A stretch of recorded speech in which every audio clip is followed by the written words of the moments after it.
Good morning. I'm Fauzi Maluf Filho, Associate Editor for Gastrointestinal Endoscopy, and today I have the privilege to interview Dr. Timothy Imler from the Division of Gastroenterology and Hepatology of Indiana University School of Medicine, who has recently published his research entitled Provider-Specific Quality Measurement for ERCP Using Natural Language Processing.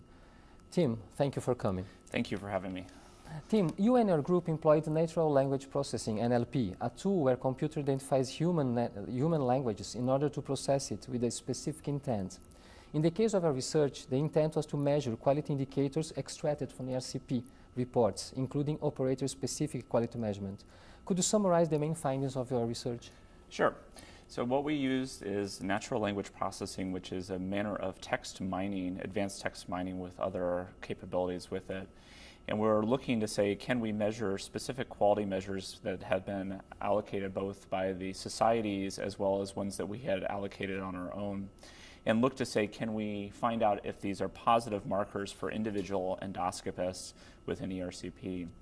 So we looked at over 20,000 ERCPs over an 8-year period from our single institution, and then had 13 quality measurements, both from pre-procedure, intra-procedure, and post-procedure, to be able to say, can we accurately extract these from this? And from this, we were able to accurately extract about 90 to 100% based on the different measures that we had. So a very fun and entertaining exercise for us to say, can we really provide quality measurement? Thank you. And you employed the same process, this natural language process system, that is already available in our institution. Is this the same system that you employed in 2013 publication, where you evaluated NLP for measuring quality indicators for colonoscopy? It is a derivative system that we use for the colonoscopy. We previously had used CTAKES, a NLP open source system, and we had now employed this further and have self-created an NLP system that's called NDepth within our own Regan Street Institute system. This is a much more complex and a faster running system that has several 100 million text documents that can be run through the NLP system, including with all the advanced techniques such as negation and specific word finding for it. Wow. And I believe, and please correct me if I'm wrong, that you had to create specific NLP queries and algorithms so the NLP system could search the quality indicators for ERCP. How difficult was that? It is a difficult process because for each question that you ask, you have to write specific queries that are validated for them, and that was a lot of what this paper was about. So the queries can be from simple things, from word finding techniques, to being able to string different words together in complex algorithms. The hard part for this is that for the more specificity that you have, you lose some of your sensitivity. And so it's a balancing act, especially as people communicate in different methodologies. And as you expand to more and more providers, they speak it differently, and therefore you lose some of the balance for it. So it's a challenge to balance of what is the most appropriate for it. Thank you. And you focus on reports of ERCP performed for the treatment of biliary stones, right? Would it be possible to expand it for ERCPs performed for biliary stenting, malignancy, etc.? Absolutely. So part of the quality measurements are based on having a biliary indication for it. And so part of this is trying to separate out pancreatic pathology from biliary pathology. And we wanted to be very specific with choledocholithiasis as one of the primary indications for ERCP in the US. And so for this, we have quality indicators that are pancreatic of was the pancreas injected or cannulated, and that would be an appropriate one for pancreatic pathology, but not for biliary. So yes, they can be done. It just wasn't specifically done as part of this process. I understand. And post-ERCP pancreatitis rate is one of the most relevant quality indicators for ERCP, and it was not included in your research. Could you explain the reasons for it? Sure. So post-ERCP pancreatitis is one of the challenging ones to capture for an accurate methodology. Different ERCP programs have different manners in which they treat their patients in the post-procedure setting. Some will admit their patients, and so doing this based on hospitalization is challenging. An elevation in lipase may be there, but is not truly post-ERCP pancreatitis. And so NLP can get part of the way there, but is not a highly accurate method of doing it.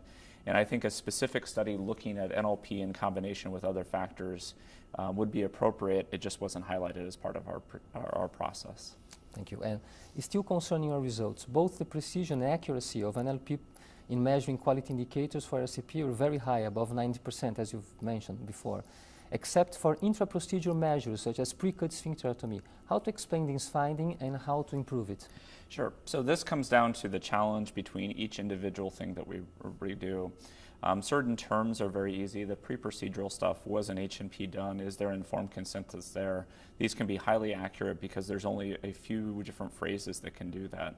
For different terms such as intraprocedural, the way they are described is often manually typed in, can have misspellings for them, and therefore become a lower threshold for this. And so over time, we may have improvements in understanding how people do this, or if there is more consensus on how to describe certain processes, it will aid in this. But it's the reality of text mining is that there is going to be inaccuracies that are there. Thank you. And could you comment on the possible impact of a research for those who perform ERCP? So the research is a first step for quality measurement. So the guidelines that are proposed as having quality measures there don't specify how you are to capture these and then to process them. Similar to adenoma detection rate for colonoscopy, we need a method that can be looked across platforms to assess is quality being performed that is there, and then be able to use this as a first cut to be able to say, hey, this may be an area of interest that needs to be addressed. It is not meant to be a punitive, it's meant to be able to identify potential problem areas for endoscopists. Absolutely. And you currently and routinely use NLP for measurement of quality indicators for colonoscopy and ERCP at your institution? So we have not instituted this yet. And so we do have adenoma detection rates that are utilized, but these are manually curated at our institution. Part of this is that we have multiple platforms that our endoscopists work at, so multiple hospital systems that are on different platforms, and integrating the systems is one of the big things that's going to be a challenge. With the technology that has been offered here for both ERCP and previously for colonoscopy, it's more about getting hospital systems to work with each other to allow this technology to be there. It's not as much a technical hurdle as more of a political one to get these in place. Okay. Tim, thank you very much. Thank you for having me.